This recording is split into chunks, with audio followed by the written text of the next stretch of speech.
just fine. We welcome people where they are. And sometimes that's in the car. Very good. Oh dear, we just lost Joaquin. Oh no. Ah. I'm glad that you did say you were not driving, Marianne, because it is a little bit of, it looks like you're going a little fast down the road. The scenery is speeding by. Okay. Might just be the way it looks on We're on the Zoom, too. freeway. She's doing good. Good.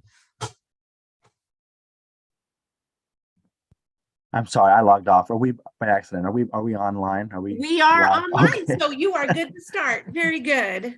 I think I don't know what I did, but anyways, thank you everybody for being here. Friends old and new. Marianne, thank you for joining us via car. That was actually almost me. I was running late from Portland and I just got home. I just walked through the door. But it's good to see everybody. And Rita, thank you for joining us, a former HRC member, if I'm not mistaken. Is that right? That is absolutely right. And I am so glad that you are chairing this task force now, Joaquin. This is such an important task force. Well, thank you for that. I hope I do it justice. It's a new gig for me. I just started, I guess 2 months ago now. But so yeah, let's go around and do our introductions as is our tradition, our way. I'll begin and say that my name is Joaquin, and I'm the chair of this task force, and I'm a resident of Ward 8, and it's good to be with everybody. And we'll do it popcorn style, so I'll name somebody and they'll go after I call upon them, hopefully. David. Hi, my name is David Reinhold. I'm a resident of Polk County. I'm on this committee, and my pronouns are he and him. And I'll pass it to Kathy. Everyone, I'm Kathy Ostrand-Punch. I'm a member of the Human Rights Commission as well as this task force. My pronouns are she, her. I live in South Salem. And Rita, I'll pass it to you. Hi, Rita Seong. I used to be a human rights commissioner, she, her. And I was very, very active with the task force, the ACT force, when I was with human rights. I'm very, very happy to be a volunteer here. Pass that over to Marianne. Hi, everybody. Marianne Bradshaw. I use she, her pronouns. I live in South Salem. I am a professor at Western Oregon. I'm very happy to join you today to talk about the upcoming term and survey project that the students can do for you. And I'll pass it to Gretchen. Hi, everybody. I'm Gretchen Bennett, staff to the task force, and use she, her pronouns. Thank you. Beautiful. I don't see anybody else on my small screen, so I'm going to say that that's everybody. And I ask Gretchen, is there any public comment for us today? No, none received. Does anybody from the public have a comment? No, great. Let's move on to approving the minutes. Is there a motion to approve? I guess it would be February's and March's. Is that correct? Or no? We were able to, in February, we were able to approve the January minutes. We did have quorum. So Right. Tonight you're just approving the February minutes. All righty. Is there a motion to approve? So this is Kathy. I can make a motion, but there were two things that I think need to be fixed. Gretchen. Thank you. Yes, as corrected. That's right. Let's see. I The day at the changed top, 20. Yeah, go ahead, Kathy. Go ahead. You got it. the day at the top is 2022 and it should be 2023. And the minutes I show David as being absent, but I believe, David, you were here at the January meeting. So just those two things. Yeah, I was here. So with those two corrections, I will move to approve the February 22nd meeting notes. And I'll second. Great. Thank you. The year is, I keep making the mistake of writing 2016. I don't know why that is for me. I think I've mentioned that in the past, but I seem to be stuck in 2016. I don't know why, but it happens really regularly. Okay. It was a good year. Well, anyways, okay. Yes, okay, discrimination survey. So we have our lovely guest here. The professor is happily joining us for at least a second time this year. So thank you, Professor, for joining us. I think there is an update in terms of I think Gretchen probably knows the details better than I do, around visiting the professor's class and meeting with students to talk about the scope of work and the task at hand. Is that correct? That's for April 12th. Am I lying? Okay. And I believe, Gretchen, that is an open invitation, is it not? Or I hope it is. That is the spirit in which I hope it is. Yeah, yeah. That's okay, good. right. I'll be sending out, within a day or so, an invitation, and Professor Bradshaw helped me. I have both a Zoom link and an in-person location, so folks can select how they'd like to join. Right, and the students will also select. So the class this year is actually an online class. So I'll be on Zoom with the students, but on Wednesday, April 12th, the students will have the option. Those who want to come to the Woo Salem building, which is the Vic building, I have reserved, it's classroom 129, the Ponderosa Pine. It sounds so Oregonian and lovely. We'll be in the Ponderosa Pine classroom, which they say is a smart classroom. So we'll be able to get online. And if you prefer to join by Zoom, that's awesome. If you prefer to come in person. And I don't know, some students, actually, we've had some students who don't live in Salem itself. So we may have a student in Klamath Falls or on the coast, and they'll, I'm sure, join remotely. But we'll just do the hybrid on the 12th class start.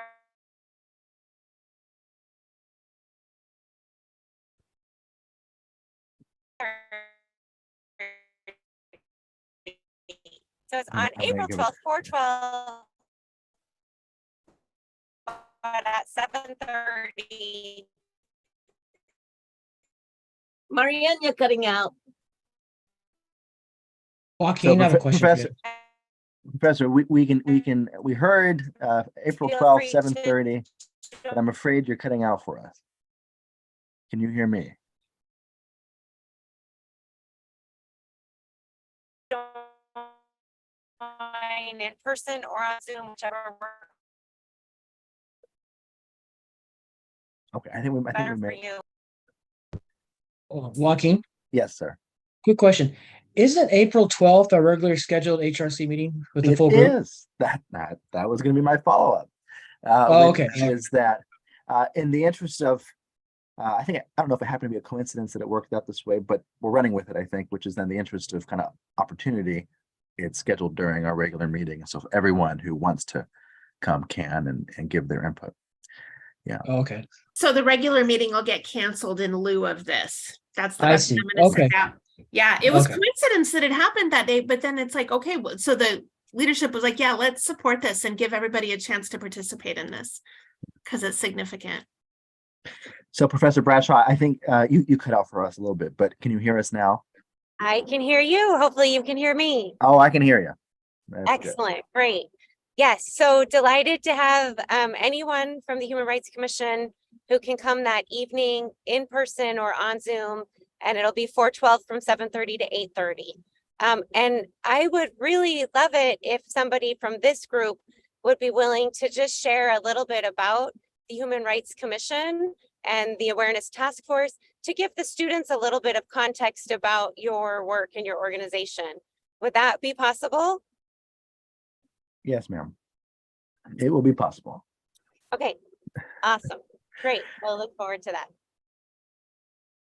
So that kind of leads us into my next question for the professor, which is, you know what, Gretchen, did you email me about this? I can't remember, or maybe I dreamt it or something.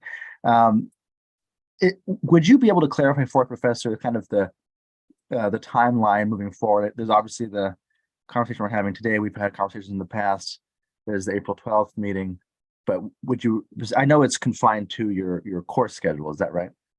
Right. Yes. So we will kick things off. Our first day of class will be April 5th. You're welcome to come to the second class, April 12th. And then the students will be putting together a questionnaire that we will get out into the field. And the dates that we would like to have that questionnaire in field is May 3rd to I think about May 20th. And so the kind of 2 weeks of April, once you come to class, then we're going to need to work pretty quickly to get a draft of the questionnaire to you. And then you can come back to us and say, hey, can we add a question like this? Or can we add an answer option like that? But we'll need to have some of that exchange in late April to be ready to get the questionnaire out.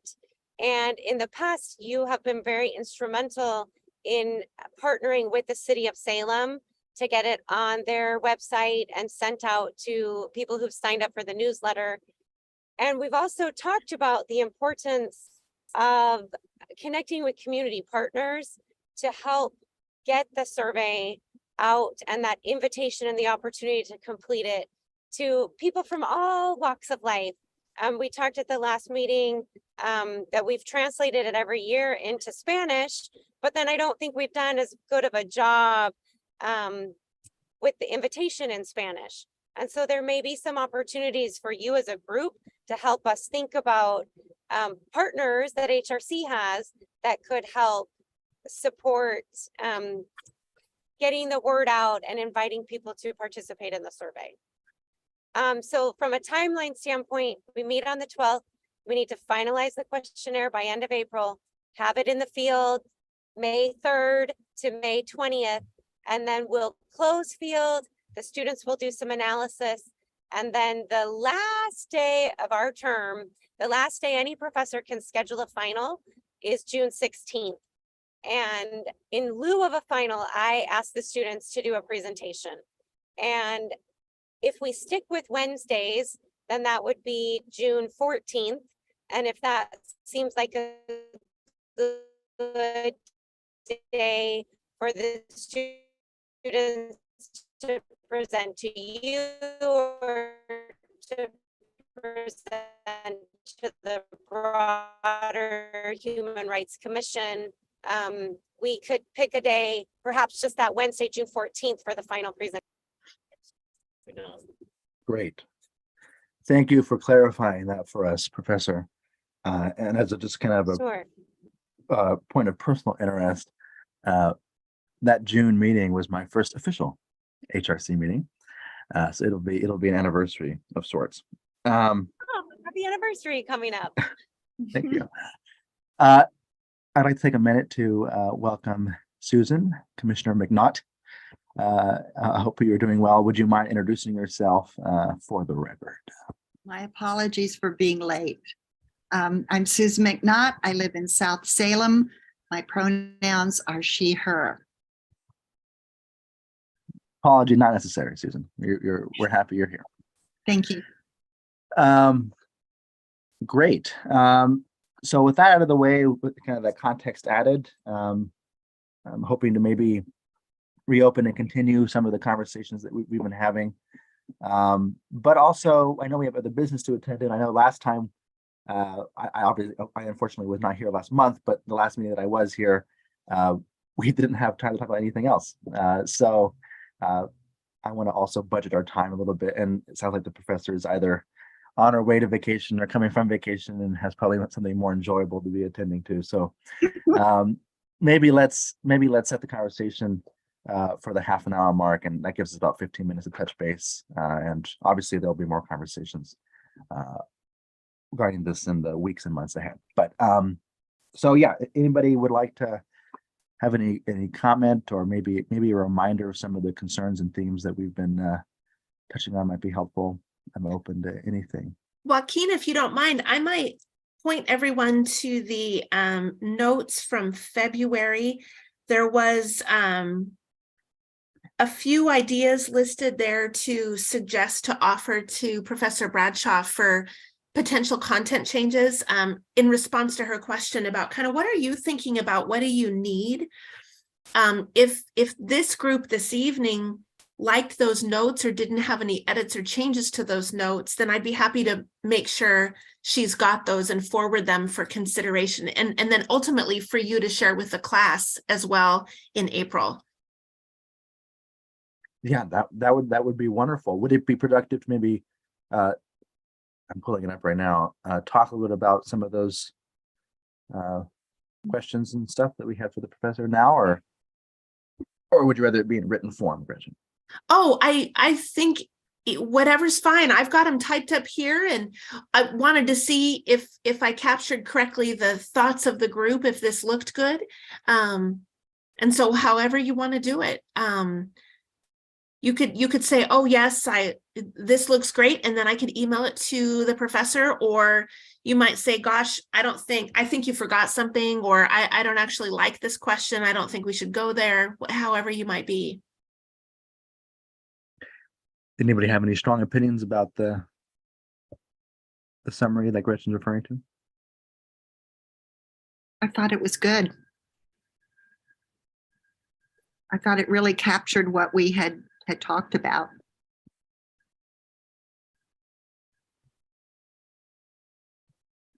Kathy, I see your gears working.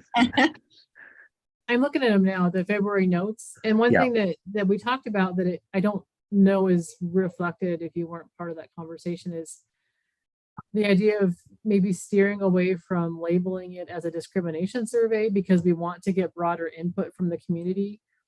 And people who don't feel as though they personally have experienced discrimination may not choose to respond to it. And so that's just one thing that I just wanted to make sure we had included in whatever we pass on to the students. Kathy, thank you. I remember typing that. I wonder if that's in the January notes or in the I'm gonna have to look for that, because you're I'm right. looking back at my handwritten notes from December Yeah. and January, and I think we've had more previous conversations that I'm not sure reflected all in the February notes. I agree with you. Thank you for remembering that. I'm noticing that. I'll make sure to include that. Yeah, I'm trying to pull up my notes as well.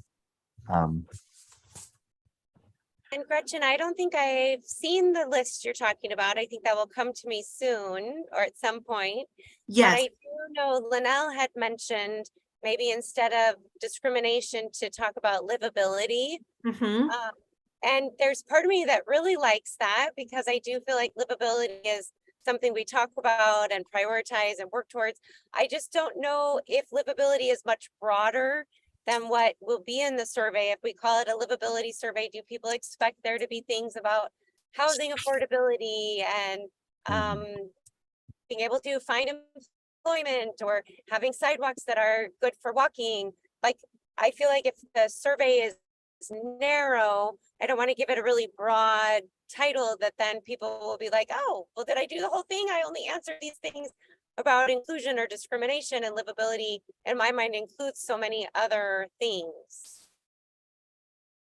I agree, Marianne. This is Kathy. I agree with that. I think it's part of livability, but there's so much more to livability than what we're looking at. So I don't have a better alternative, but I agree with that.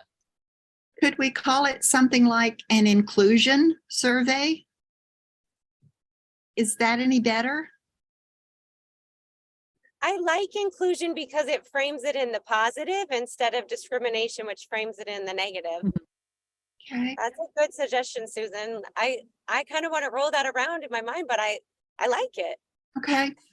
I like it. My only concern with that is I'm not sure people know what that means. I mean, I know people literally know what that means, but it's not a, Yeah, when you hear discrimination, you have a concrete sense. Inclusion, I think, is a little bit more nebulous, though I'm not opposed to it. I think it's unattributed here, but I'm looking through my notes from February, and someone had recommended or suggested communal health survey, community health, as another potential kind of community-centered language.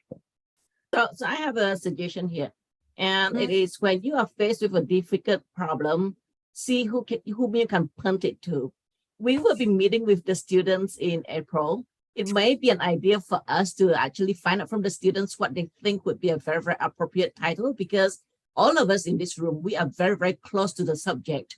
And sometimes when we are this close to the subject, we cannot really see things that clearly. So I'll be interested in seeing how the students would actually name this survey. I like that. Yeah, that's a great idea. Yep. Also keep in mind, it doesn't have to, but the name might, depending on what we settle on, the name may have to change for Spanish language communities too, because words mean different things for different communities and different languages. So we'll have to keep that in mind. And I would like to look thoroughly at the Spanish language version of the survey, as I hope this year we have a stronger kind of foray into that community as well. But things to keep in mind for sure. Any other comments or concerns or questions or ideas? I would like to put on the table a question. I know in the past, we've asked some very general questions about experiences, and maybe you guys talked about this in your last meeting, and it will come in the notes from Gretchen. But I wondered if there are things I've heard, like, could we ask about where discrimination occurred, or if it's around employment or around housing?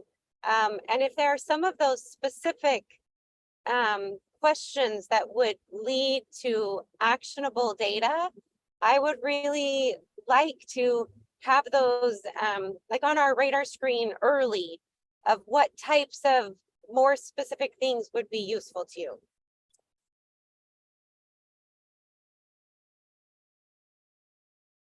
Yeah, I mean, I think that, Marianne, you've touched on maybe my biggest kind of ambition with this year's revisions, which is making the data that we kind of collate and gather more actionable, and that can inform obviously the work that we do, but kind of more pertinently the work that City Council does and policymakers do at the city level. That obviously is, I think, the great ambition, especially because we've already kind of done this surveying for a couple of years now, and so we have a good start, but making it more specific, more actionable is right. I know though that you've pretty clearly articulated some of the difficulties and challenges with that, which is, you don't want a 80,000 page document or a survey that no one can complete. So maybe to Rita's point on a different topic, having this conversation with students, obviously we can identify and list areas that, I'm thinking specifically around identities that we know and have data for that are disproportionately affected or represent a great number of the folks who are affected by discrimination in Salem. Maybe those are good candidate identities to have more specific when, where, how, who kind of questions. But that's a conversation I'm looking forward to having with the students too, in devising that and kind of stratifying the data and the questions in that way. But I don't know what your thoughts are, Marianne. I think that's excellent. They will not know coming in the kinds of decisions you are working on. So I think it's appropriate for you to bring to them, here's one of the decisions on the table, or here's a direction we've wondered if we should do more here, or we have an intuition that this is happening, or we're hearing anecdotally this is happening. And if we could collect quantitative data or more data around this, that would be actionable in this way. I think bringing them information about your organization and your work and your goals will help them. And then they can say, what if we ask the question like this, or what if we slice the data like that? But I think that partnership where you provide some of that perspective and insight, and then they come back with recommendations, I think will really be ideal. So Professor Bradshaw, I gotta get used to calling her Professor Bradshaw, because she and I have gotten so informal while working together on this. So this is my thinking, and we have gone through this in the 1 or 2 rounds that we work on this, where we look at the questionnaire and we kind of look at areas which are no longer pertinent for various reasons, and then we say, okay, that potentially can be struck out for this particular survey that we're doing this year. And there are new questions, there are new issues that has cropped up, and we would want to explore those issues as well. At the end of the day, there's also going to be a list of questions that's going to continue over the years, regardless of which year is being surveyed on, because unless the commission had actually changed direction, when we started this off, we thought of this as a tracking survey so that we can see whether things have changed over the years, and have they changed for the better or worse, or have they stayed the same? So certain questions will remain. The question then is that which questions are no longer as pertinent now because the environment changes on a year-by-year basis. I know that Salem has gone through some challenges in the last 3 years. I really, really love the addition of the question on where did people experience discrimination, if they have experienced discrimination, because I know that certain restaurants are very, very badly hit with racism. And I am hearing more and more about people experiencing discrimination when they go to restaurants as well. So things like that are popping up in my awareness as to what's happening in Salem. So I really, really love that question there. Professor Bradshaw, I think we will probably have a better idea of what to prioritize and what not to prioritize when we actually see a draft questionnaire that incorporates all of the wish lists. I call it the wish list. It's the things that we want to include. Because when we look at the questionnaire, right, it becomes clearer to us as to what is important, what's not important, what is doable, what's not doable. Yeah. Yes. To all of your comments, Rita, very helpful, excellent. We definitely have compared certain questions year to year. And I will tell you the 2021 and the 2022 data, they are astoundingly similar, astoundingly. And I feel like that's an interesting finding to say the experience between these 2 years. You know, I look at COVID and all the things that have happened in the last 3 years, and then to look at this data set year on year for 2020 to 2021 to 2022, and to see because they are so similar, the students we don't need to protect quite as many questions that are exactly the same for comparison, because when it shows no change, then maybe that's not as useful. So that's a question for you as a board to know that from 2021 to 2022, you know, we protected that core set of questions exactly the same, and there was essentially no change. So maybe we would say, instead of, and I'm not sure exactly the number, maybe instead of 12 questions, maybe we would say, let's protect 8 exactly the same to compare. And then we could add in a question or 2 or 4 about things that are relevant to decisions you're making. And I think this conversation around where is discrimination happening, in what context, and even specific locations that may give you useful information more so than, okay, it was exactly the same on these 12 questions again. So I agree, Rita, that it's really going to be useful to sit down with the questionnaire, and I can highlight, like, these are the ones we've compared year on year, and maybe the students make a recommendation to scale that back by a few questions, so we can add some new things without, as Joaquin said, ending up with was it 80,000 pages? Something extraordinary. We don't want that many. 80,000 pages is good, right? It's almost like writing a legal bill or something. The more pages is not always better. Professor Bradshaw, I was listening with a lot of interest when you said that some of the metrics didn't change. I have admittedly not looked at the results over the past couple or 3 years. And if the metrics haven't changed for certain questions, right, then that begs the question of, why have they not changed? Are we as a commission expecting it to change? Because if we say that that is one of the core tracking questions, then somewhere in the past we have determined that those are important questions. So if there is no change, and if the findings remain at a very low level for the no change, it may tell us, hey, that is a very, very important metric for us, but it is not shifting towards the positive, which we want it to shift towards. So then that begs the question of, what do we need to do in order to shift it?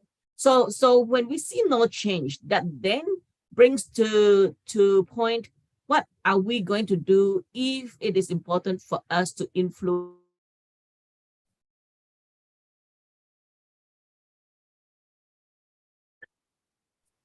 She's paused for me. Is she paused for others? Yeah. Okay.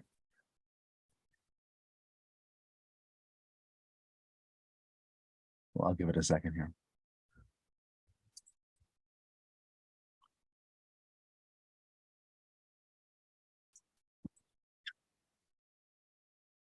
Rita, if you can hear me, we can no longer hear you, which is a shame. Okay, well, I'll let that kind of buffer.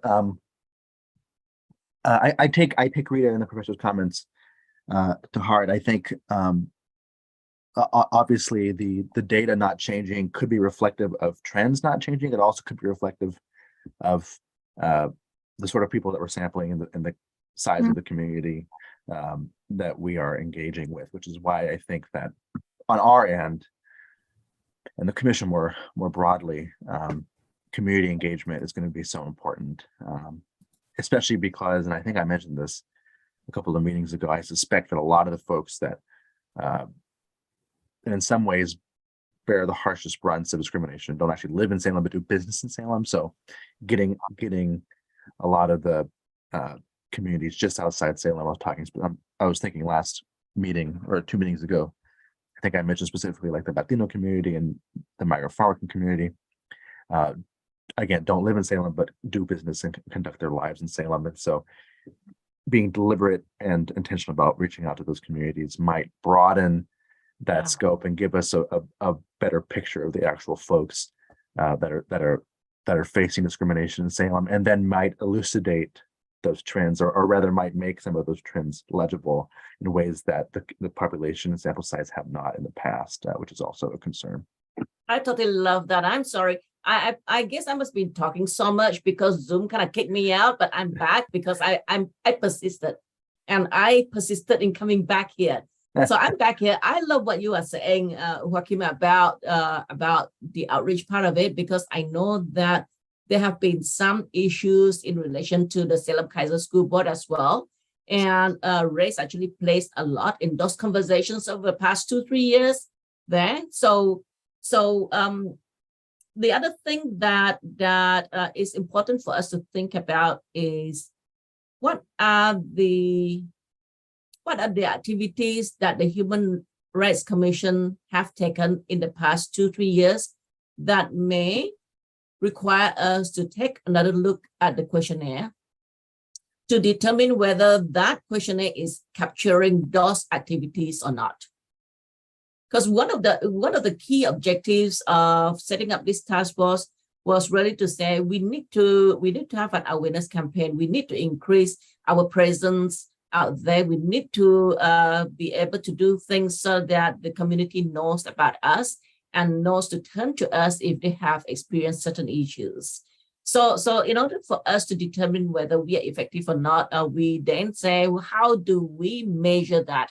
And that's where the annual survey came into play. So has the commission in the last 2-3 years actually included certain important activities that is different from prior to that is different from longer to 3 years ago?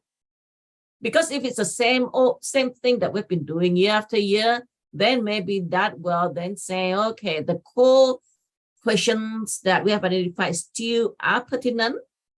And if the findings are showing that things have changed for some of those, then it's good. We continue to do more. If the findings are showing that some of the questions are showing a decline in terms of responses, decline as in it has gotten worse, then it tells us what we need to pay attention to. Yeah, I mean, I think that I agree. And I think that is a valuable thing to keep in mind, especially as it relates to one of the biggest changes, though it isn't an old change now, it's a relatively fresh one, which is the Chapter 97 changes that the commission has been working on and went into effect this most recent fall. And so maybe tracking.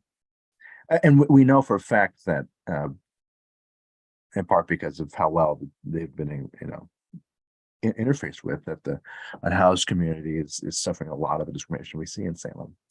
And just, so I think that keeping those things in mind, keeping the work that the HRC is doing and the way that's changed in the last few years as the survey has been disseminated, I think is really valuable. Welcome back, Professor. Thank you. Sorry to drop off, but I'm actually back in my house now with actual Wi-Fi.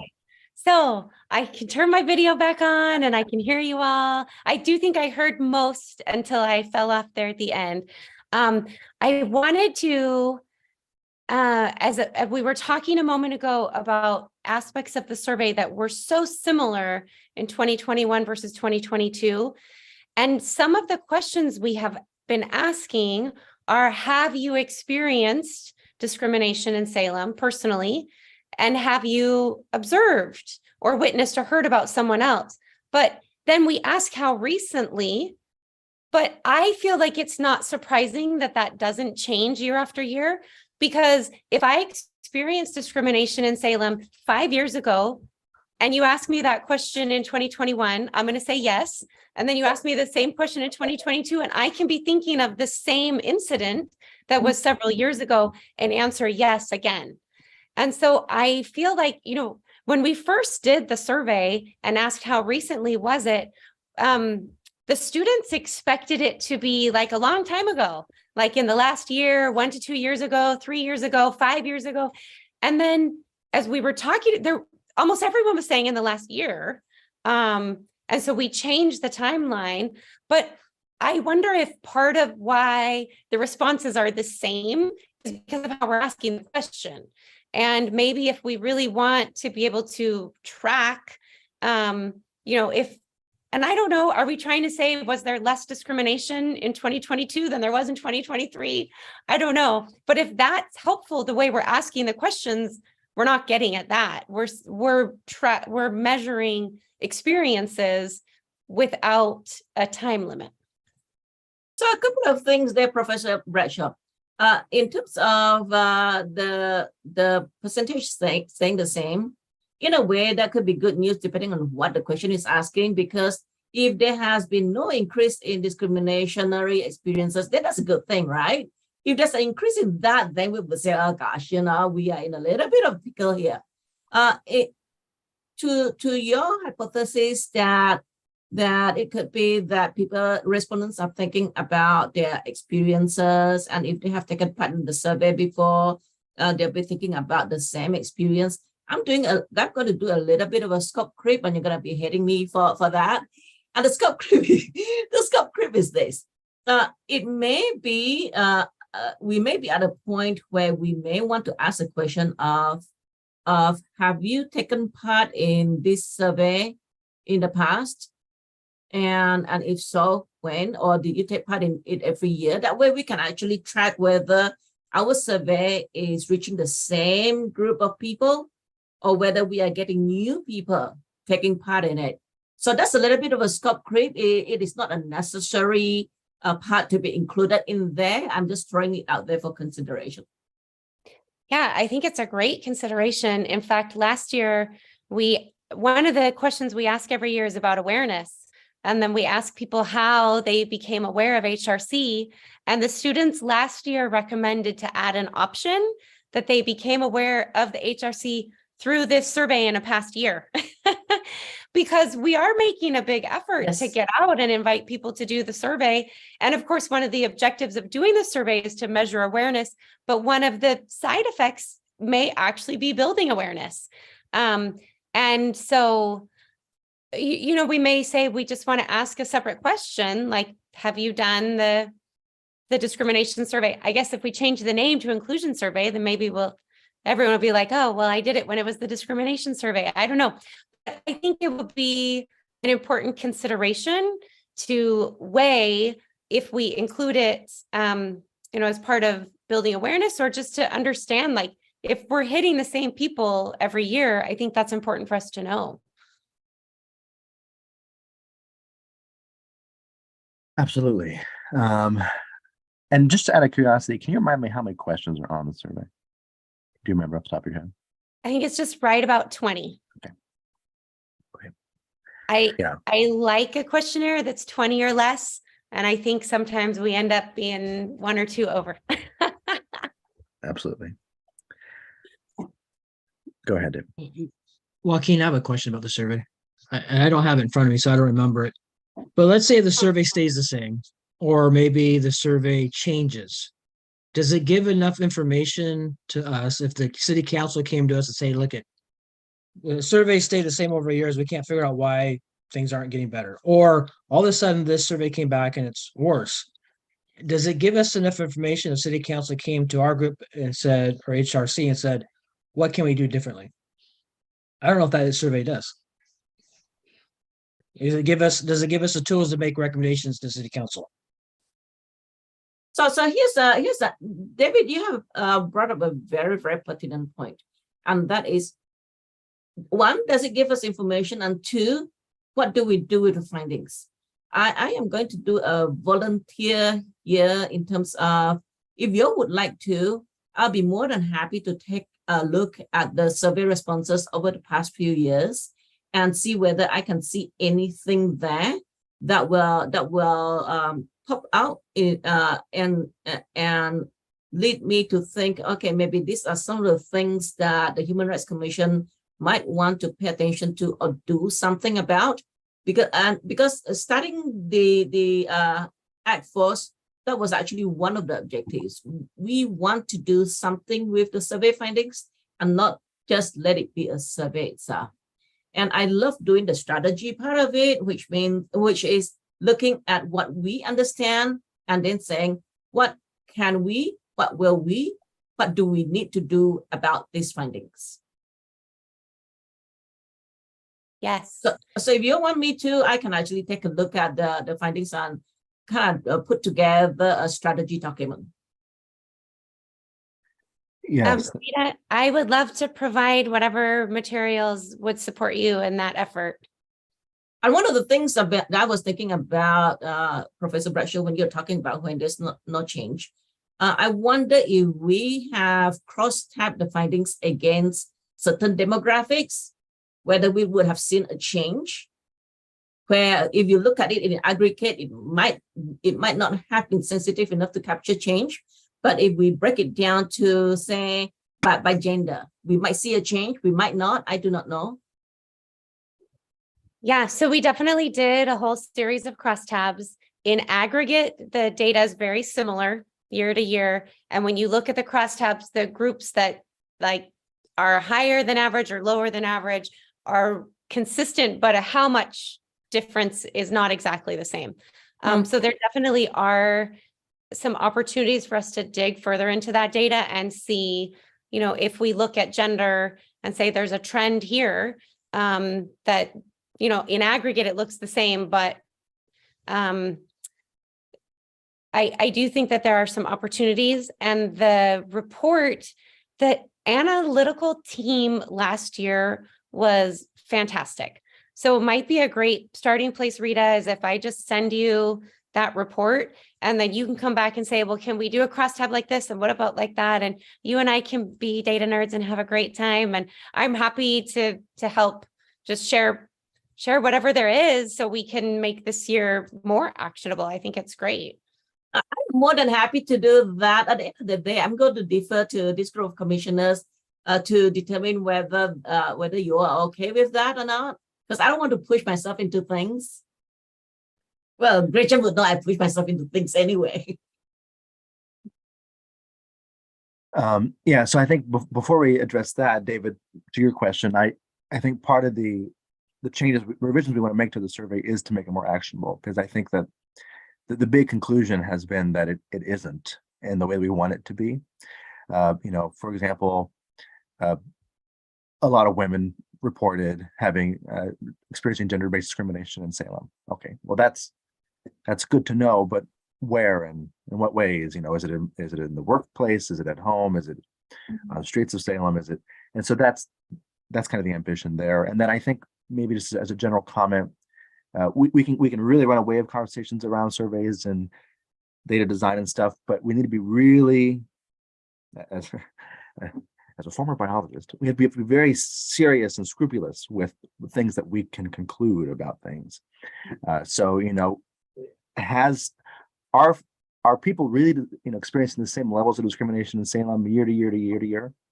That's not what the survey can tell them, you know. So because that's just not the robustness of the survey and the way that the data is collected. So, you know, we have to be very, so like to your hypothetical, if city council would approach us and ask us, you know, questions that we want to have answers to, we have to be very diligent about what we can and can't answer in the ways in which the data empower us to answer certain questions. And so that's just a general comment. I see so often people get so anxious to have answers to questions, and they invoke data, but data is often used incorrectly or inappropriately, and that can be damaging, as well as misinformed. But Rita, if I don't know, I don't want to speak for others, but if you have a passion for digging into this, I think the more eyes on this is always appreciated. So, but I also will not compel you to do work on your own time. But if that's something you're interested Happy to in do or it. want help doing, I also would be happy to help with that, and would be more than open to doing that. Yeah, I'll be more than happy to partner with Professor Bradshaw on this, because this is going to be so fun, because she and I both love this work. And what came to your point about where women are the ones who experience more discrimination, I can already think of things that the commission can potentially do to address that situation. Yeah, it doesn't. Well, forgive me. I don't want to be misunderstood. I did not say that women experience more discrimination. The data said that the gender-based discrimination was a high-ranking category of people who experience discrimination, and among them, I think it was like 66% of women self-reported. Well, some number, what was it? I can't remember what it was, but some high percentage. And so my point, that was a hypothetical. That was an example. No worries. I totally get it. And even with that hypothetical, right, there are certain things that the commission can actually do about it, because I'm pretty certain that there are women's groups in Salem, or there are groups or there are organizations where there are a lot of women in there. So it could be an awareness raising campaign there, where we can be a source of support to women. So things like that are the things that I love thinking about. I wanted to also comment, David, on your questions. We ask a question to give an overall rating for Salem. And I think that question year on year is like, I would probably say, hey, let's keep that one similar. And we've done a lot of crosstabs there. And I think that question is one that you as a commission can bring forward and say, we're tracking this, and it's perception. It's what do people report? How do they perceive it? So we're not measuring actually like incidences of discrimination. It's gathering people's self-reported what they think, their opinions. But I think it's valuable. But my question then is, okay, so if that goes down this year, what do we do? Or if it goes up this year, what do we do? Or if it's the same, what do we do? And I think I like how you're framing, what do we put in the survey? So if we have the opportunity to make recommendations, we do have data to help inform. Now, there are limitations to what data can do, and I appreciate that, but I like the line of thinking to say, like, what do we want to ask that would actually inform a recommendation, instead of just like, oh, well, the perception stayed the same, or it changed like this, but we don't know what it means or what to do about it. Absolutely. And to add to your point, Professor Bradshaw, here's the thing. We got to also think about what we can realistically do as commission and what we cannot. So are there certain questions that we're asking where even if the findings were interesting, if it's a situation of we cannot do anything about it, should we continue to ask those questions? To Joaquin's point about are the findings actionable? To David's point about are the findings actionable? If we as a commission cannot do something about those things, then there is really no point in measuring those. Yeah, last year, Lieutenant Aguilar made some recommendations of some questions that would be actionable to the police department. And Rita, like, if we didn't have Lieutenant Aguilar saying these are questions we want to ask and information we want to know, it would have been pointless to ask those, because we get that data, and then if we don't have someone who is interested in doing something about it, it's pointless. But you may have a partner this year that you say, oh, this person in HR or this person who's working on this project has come to us to ask, do you have information that would help guide this planning process we're going through? Well, if you're working with a partner, maybe there's something, 2 or 3 questions that could be added to the survey where you have someone ready to take action that could be informed by data, that those might be questions. And I don't know, maybe Lieutenant Aguilar this year says, hey, we got what we needed last year and we don't need those questions this year. And maybe that's kind of a rotating, add a couple of questions from a partner. But I think, Rita, I agree completely with your point that we can say, oh, these questions would be nice to know, or this seems like it would be actionable if we had a partner who could. So I guess I'm talking in circles a little bit. I'm agreeing with you to say that sometimes the actionability of the data is going to depend on a person who is asking for it and receptive to it and working on a decision that they would take that data and have it as a consideration. So I think that's an important piece of actionability. So a couple of things here.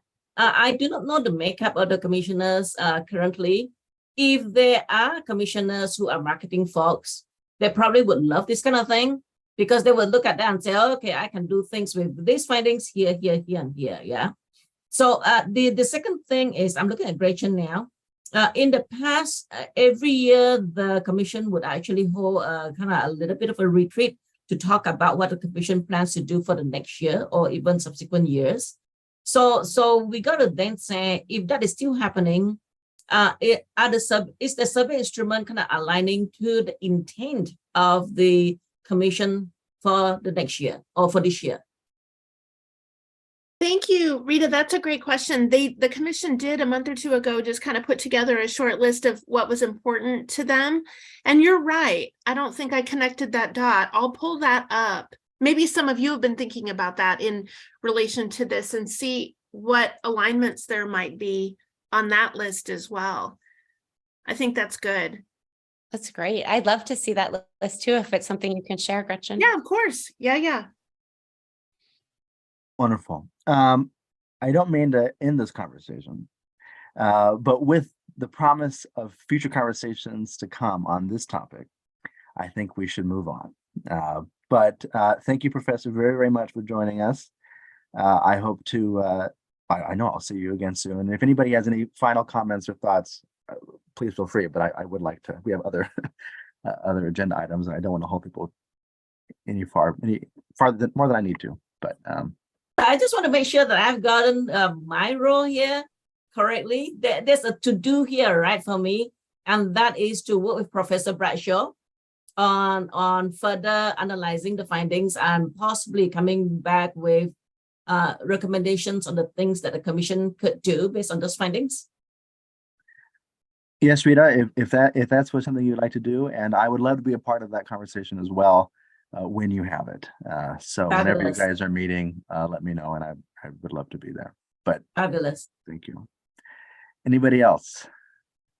So I will Kathy, send oh. last year's report. Sorry, Kathy. Gretchen, if I send it to you, is that helpful? Then you can send it to everybody. I want to make sure I Sure. get to Rita, but I also, anybody who would like to see it, I think it would be great to just kind of have a, here's what we asked last year and what the findings were. Thank you. Yes. Okay, great. For the April 12th class, you said the students we're going to be able to choose between online and in person. Do you have a preference what we do? I mean, I can do either. I don't want to go and be the only person in the room though, if no one else chooses that option. I will be in the room, so you Okay. can come sit with me. Okay. And I would really like people to do what they prefer, what they're comfortable with and what works for their schedules and lives. So both options are available and you should please choose the one that works best for you. Okay. Sounds good. Thank you. Thank you, Professor. I look forward to seeing you soon. Yes, thank you for having me. Yes, thank you very much. You're welcome to stay if you'd like, but I'll hang out. don't feel that you need to if you have other things to attend to. What's next, Gretchen? The PD, right? PD? Is that right? That's correct. Oh, so good. Kathy had drafted a lovely position description. I don't know if folks had a chance to review it. I know it's been kind of out there for at least one other meeting. Kathy, if you'd like to introduce it or talk about it. Well, I think we reviewed it at our last Okay. task force meeting. I think folks had we decided to send it on to the full commission, which we did last month, and I believe I don't think there were any suggested changes or edits to it. I think everyone was fine with it. So at this point, my question is, what do we do with it? What do we do? Yeah. And I guess that's a Gretchen question. What do we do with this, Gretchen? Yeah. Well, I remember the intent, the commission thought perhaps it would really help prospective members to see something like that. So to me, then it would go to places where we might be able to communicate with prospective members. So the web page, to when we get people who express interest at the mayor and city manager's office, that could be a moment of, hey, let me share this position description with you and get more detail. When we're tabling at events, Right. we could have some copies available. It's kind of try to find that moment of intersection when someone's thinking about becoming a member or applying to be a member. So I could start executing all of that if that sounds all right. Sounds good to me. I don't know about the others, but I'm seeing nods of approval, affirmation. Yeah, I think if you could put it, make it look nice, put it on whatever letterhead and have that be something that's available for people, that'd be great. Yeah. Thank you, Kathy, for drafting that and working on that. Yes, round of applause. That's good. All righty. If there are any other comments, I think the next thing on the agenda is potentially changing the name of this task force. And in a way, I'm actually happy that Rita's here because there's some institutional memory here that maybe she can provide. But this is totally something I just simply wanted to suggest for two reasons. Awareness campaign task force, I think, is not particularly descript and maybe doesn't capture all the things that we want to be doing. But that's a task force conversation. I do know that it spells ACT, which is fun and punchy, and I like that. But I don't know if folks are even interested in this or not. It's kind of low-hanging fruit, but potential things that I was thinking of are language more like community engagement or even community awareness, but just more descriptive, and maybe I'll put it too differently. If I'm kind of browsing around and I want to know who to connect with or bring any issues to, I don't know if I would come to this task force as it is written out with the idea of, I'm not making myself clear, but any thoughts on changing the name of this task force? I just have commentary on that. I love the fact that the commission is thinking about changing it because I am a strong believer in evolution and adapting to change. The question that I have is, has the purpose of ACT Force actually changed over the years? What is the purpose now? And if that purpose is not awareness campaign, but it is something bigger than awareness campaign, then yes, it is really, really time to change it. I'm a big believer in evolution too, Rita. I have an undergraduate degree in evolutionary biology. Yeah, so maybe I'll ask a different question. What is our mission as a task force? And what do we want it to be moving forward? And maybe that will, and this is not in the next 30 seconds or next few minutes that we have left, but I would love to hear folks' thoughts on that now and have this be, I know the survey can be dominating our conversations, but then that's fine and good and right. But having this be a conversation in the next few sessions that we have together. But what is our mission here as a group of four? I like the idea of community awareness because we really do need to focus on community and building community. And I think awareness of what's going on in our community, good, bad, and weird, is really important. And that's, that's really what we're about, is trying to help the community understand what it is the Human Rights Commission does and how they can be connected. So I like the inclusion of the word community. I like community awareness. One thing that the current name, the Awareness Campaign Task Force, to me, that kind of implies that there's like an end to it. Like we'll have, we have this campaign and then it comes to an end and then we're done. And I don't feel like we're done. It's an ongoing process. Yeah.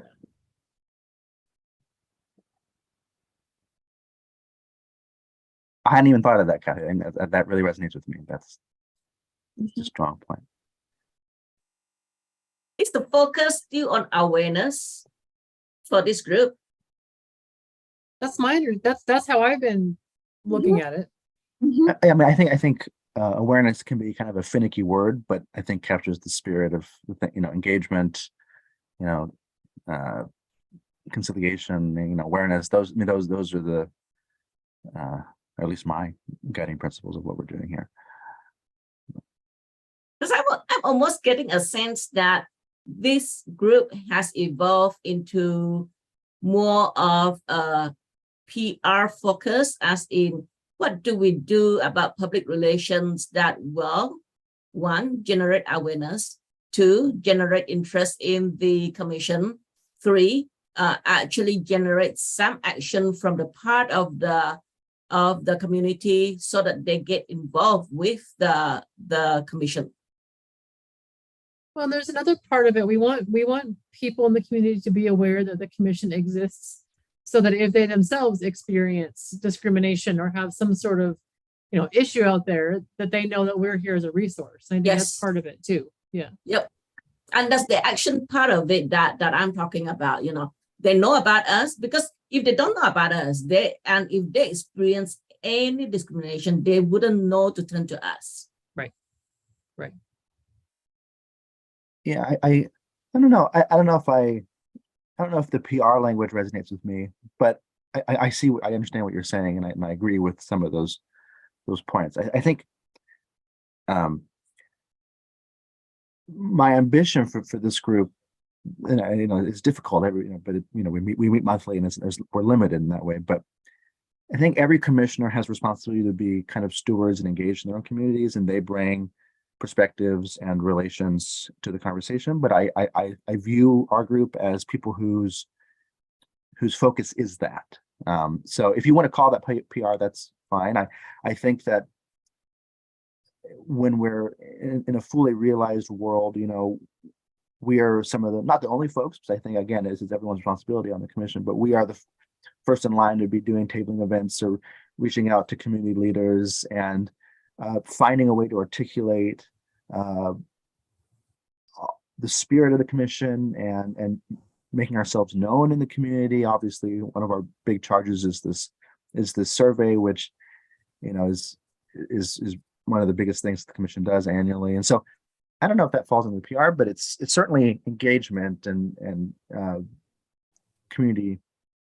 I guess relations. I guess is PR, but you might have hit on something. You used the word engagement. That might really be the role now. Is that the role now? Because when we started this, when we started this group, right? It really there was, and depending on the make of the commissioners as well. Back then, when this group was formed, there was a sense of, it's not activism per se, but the makeup of the commissioners then were very specific in that it resulted in a want to do something kind of feel about it. And so at that point, at that time, the acronym ACT is perfectly appropriate and describing what the commission makeup is like. So it may be that what we are now 5 years down the road now, right, Gretchen, from the first time we did this, it may be that there's been a a maturing of the commission in terms of, yeah, it doesn't have that compelling thing.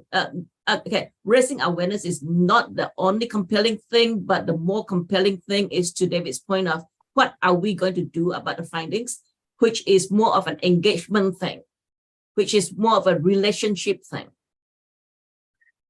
I mean, I don't want to speak out of turn here, and I don't speak for the commission when I say this, but as someone who, you know, my father he's still alive, thankfully. My father's an activist, and I was a community organizer for a number of years. I don't view our role as one of activism. I as someone who believes in that so much and has done a lot of, and you know, put myself out there on the line, I don't see our role as that. I think what you said at the very end is probably more apropos, which is, you know, we engage with people who are doing that work, that very difficult work of stewarding communities, but our goal is to make the city more effective at serving residents of Salem. And obviously that involves interfacing with folks who are doing a lot of the activist work, but I don't see that as our role. So I don't want to speak for others, but that's, you know, anyways. Joaquin, I agree with you. I think that our role is to help people know that the Human Rights Commission is here. I'm a little concerned about when we talk about engagement, because I don't want folks to feel like they have to do something. But I want them to know that this is a resource for them. And I think that we need to be very careful. I come from higher ed. Let me tell you about mission creep. And I think that we need to be very cautious about doing what we can, what's appropriate, doing it well, and not getting ourselves spread so thin. Yeah. We Yeah, wander off into the weeds. Yep. all of that resonates with me, Susan. Thank you. David, you have something to say?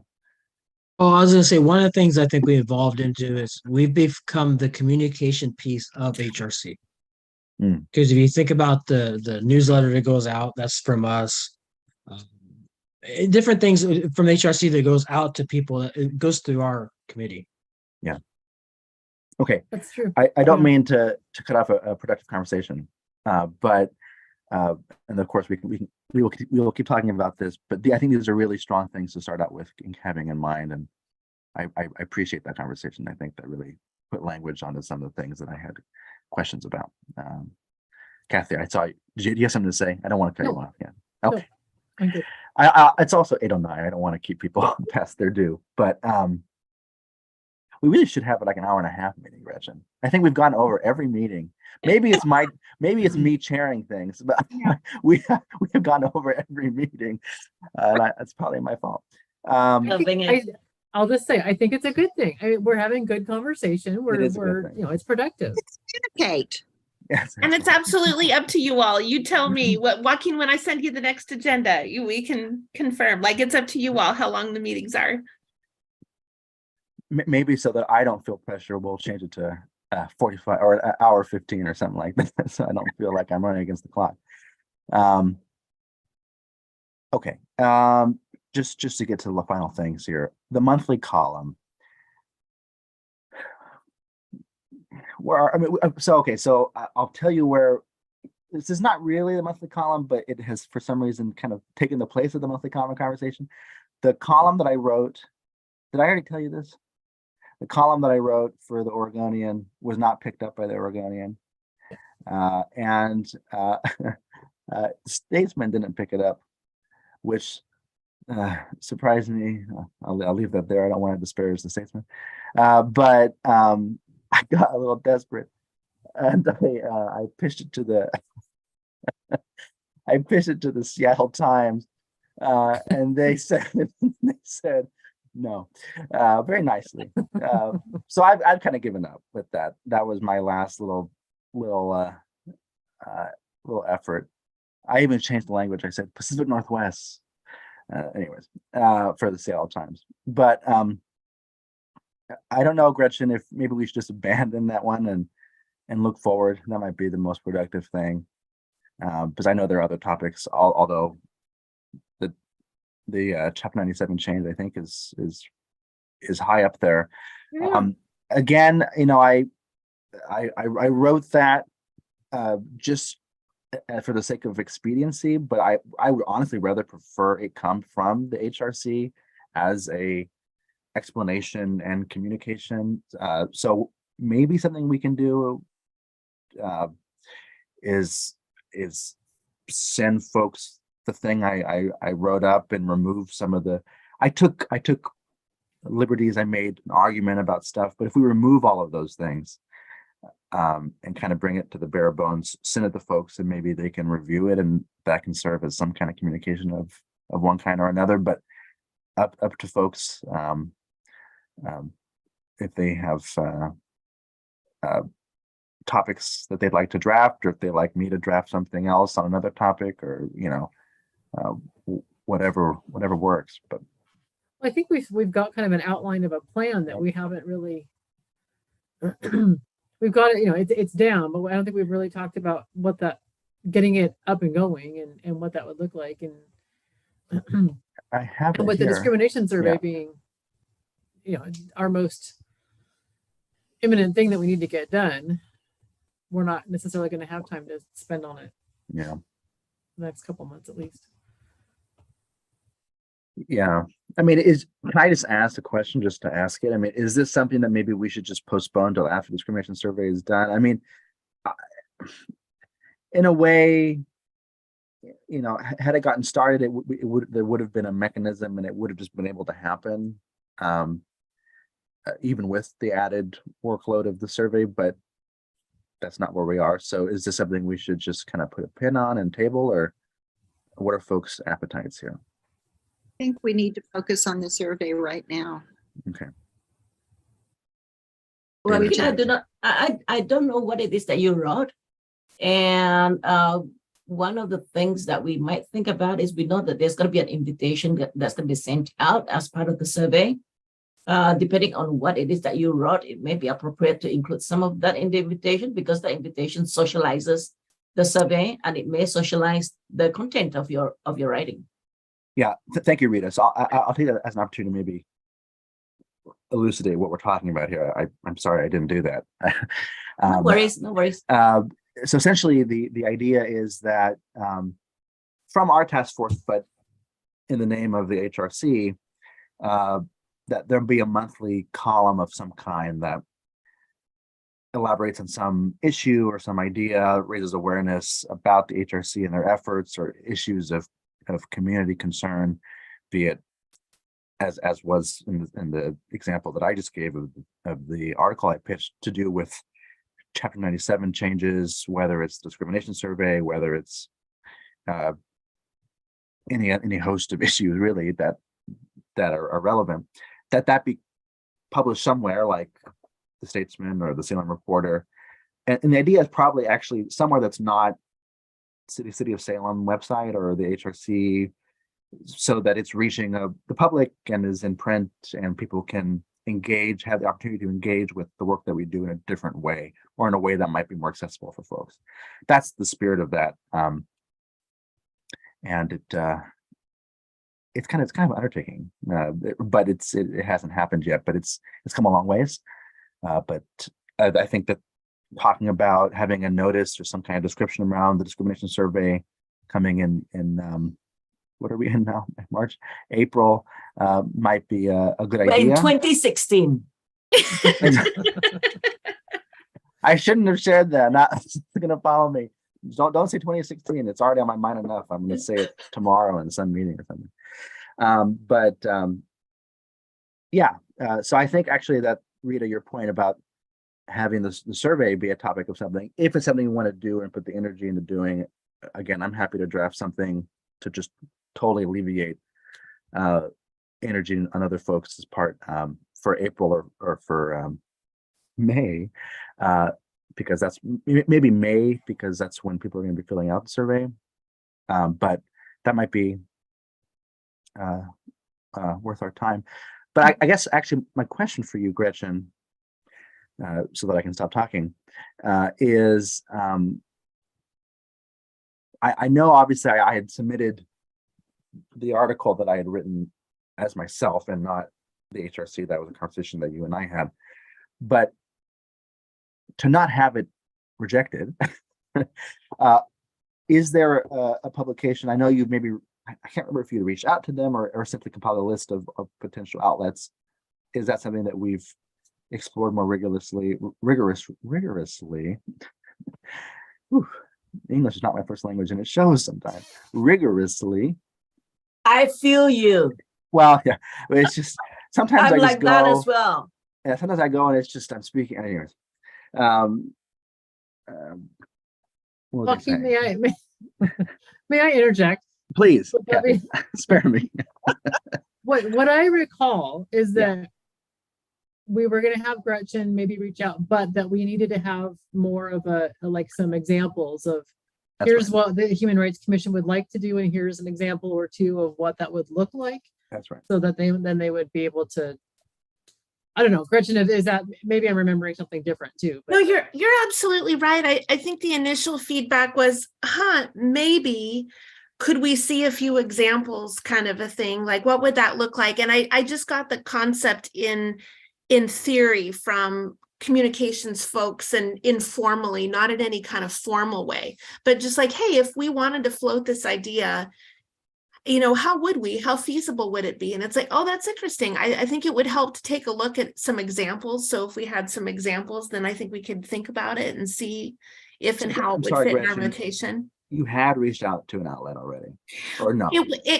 Yeah, I want to say informally, because I Okay. don't want to No, for sure. lock people into kind of casual conversations, but casually explored Okay. the idea. And yeah, it was, that's potentially interesting. What would the type of topics be? Could there be 2 or 3 examples to take a peek at? I don't think anyone's comfortable really making a commitment or anything.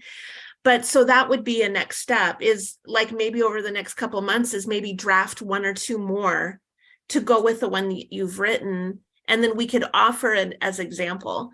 The other thing is we'd have to work up a plan to just always make sure we don't get ahead of a policy concept, but we talked about all that. It's written out in our description. We don't want to get ahead of a policy concept. So sometimes, depending on the topic, we'll need to coordinate with mayor or council or others. But yeah, so I think the idea would be if there were other topics on any of your minds, you could draft another 1 or 2. And then we could do a more formal ask of outlets. We do have a pretty good list of potential organizations. It's just having kind of a selection to, and then really being ready to say, okay, yep, we got this. We can do it.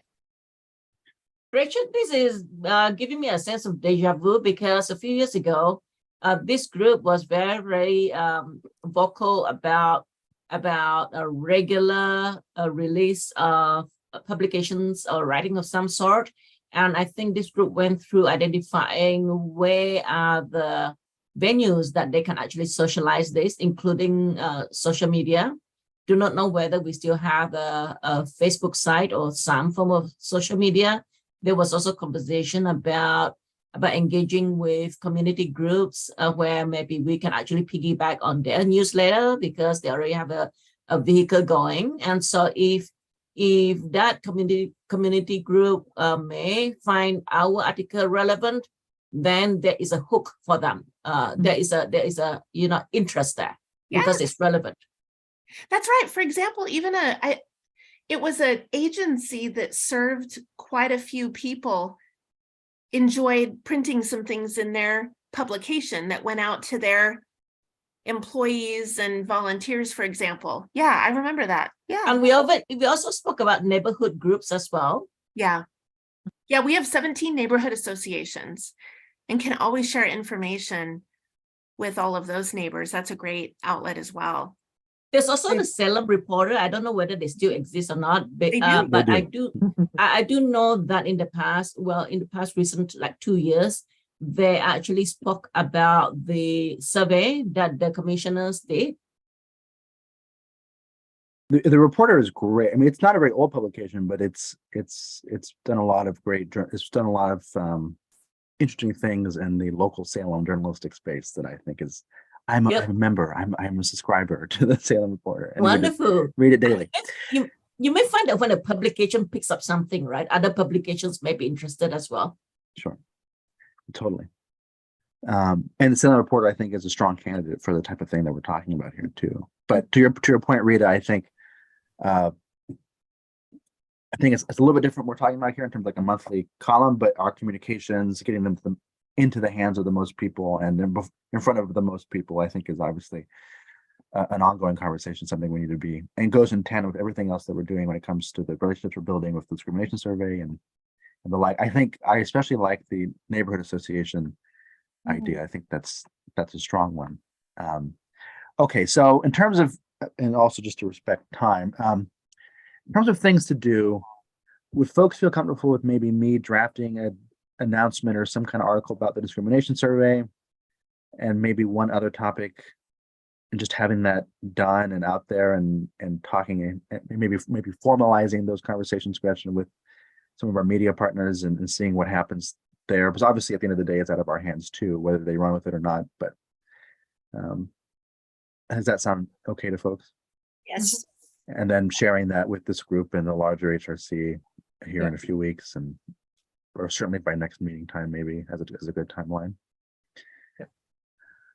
Okay, great. Oops, I've lost our calendar. What's next, Gretchen? I was bouncing around documents and oh, no, I didn't lose it. Next is the awareness communication for April. Gretchen? Yes. I actually didn't publish March's yet because of the pending discussion about the name change. The idea with the March communication was to promote the attendance on the 2 subcommittees.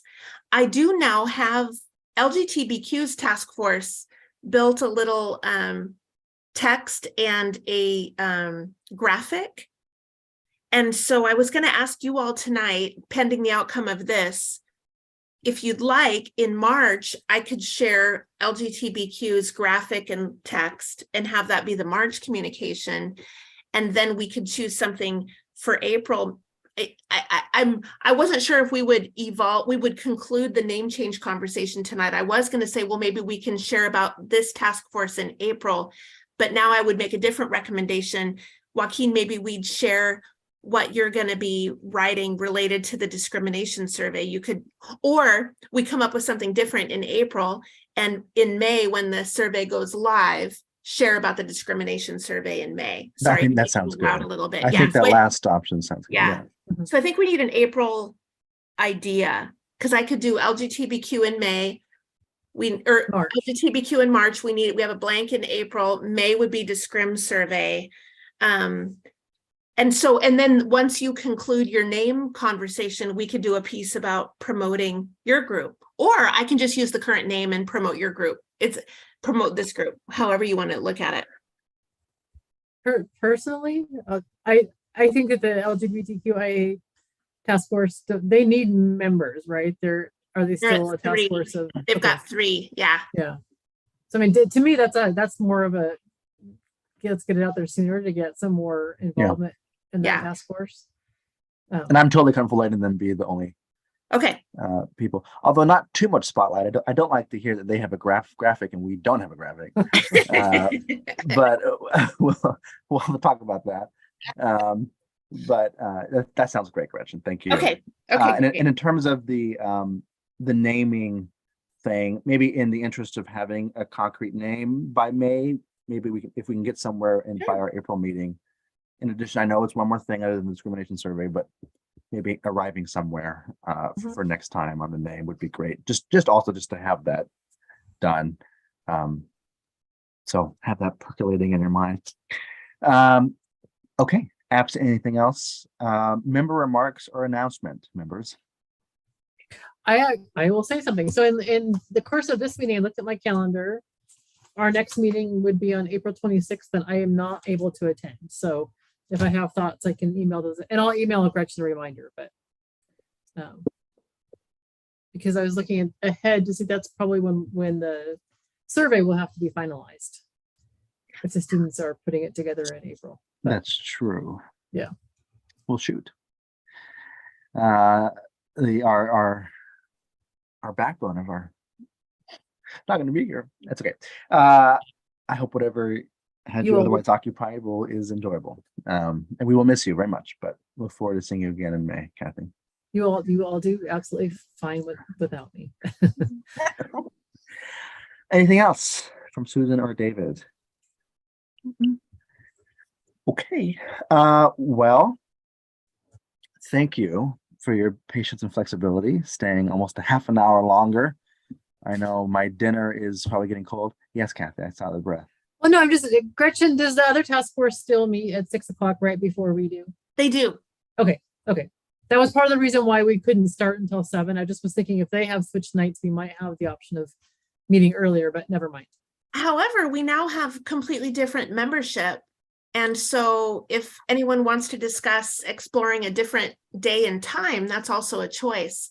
I think there was quite a lot of overlap, as you might remember, in the two groups prior. And so the idea was pair these on the same night, because then folks could just roll into the next meeting.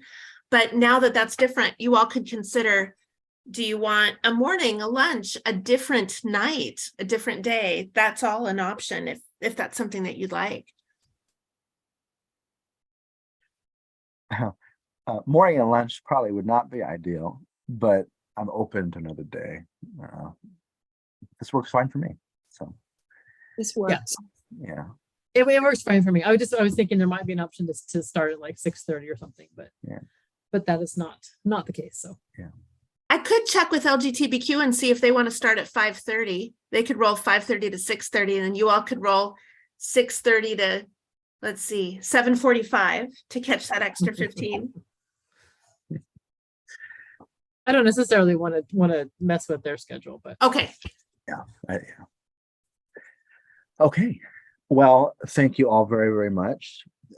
Very happy to see you all again. Good to meet you, Rita. Thank you for joining us. I apologize again for not being here last month. I had a last minute emergency I had to attend to, but looking forward to seeing you all very soon as we continue our conversation around the discrimination survey. So enjoy the rest of your weeks. Thank good you. night. Bye all.